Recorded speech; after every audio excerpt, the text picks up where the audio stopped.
Before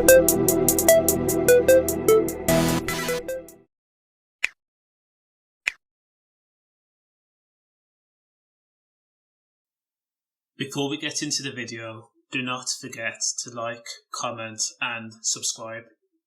So by now, it's no surprise when violence takes place over a weekend, and as we're currently winding down from a bank holiday weekend, there's been multiple stabbings and multiple deaths.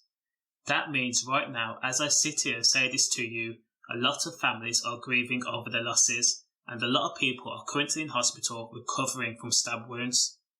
And now, in the early hours of the morning, a fight took place in Harrow, North London, where 5 people were stabbed in an immense and violent brawl near Harrow Station. The victims include 1 woman and 4 men.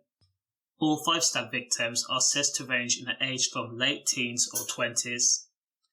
This right here tells us there's no discrimination when it comes to a fight. Anyone can be a target.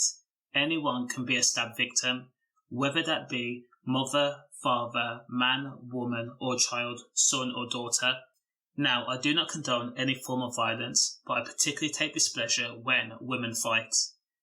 So, paramedics were scrambled to the scene outside the Civic Centre in Harrow just after 4 a.m, and they found the 5 victims suffering from serious injuries, holding their wounds. Once stabilised, they were then transported to the hospital for further treatment.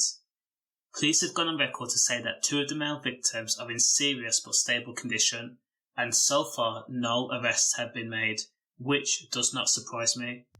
With any form of mass brawl taking place in such a public area, what the police will probably do is look at the CCTV footage first, then they will collect statements, and then they will probably arrest the 5 stab victims, charge them with a fray as a formality, and then that will kick off the investigation.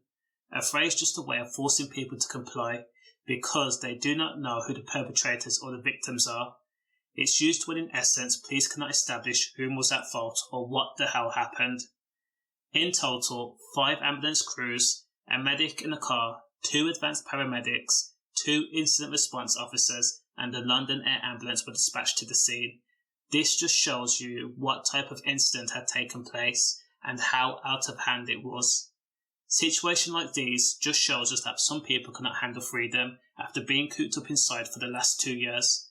Their logic and common sense have been depleted, and when alcohol is involved, this stupidity is amplified. All I can say is stay safe out there, use your brain, act responsible, enjoy yourself, safe.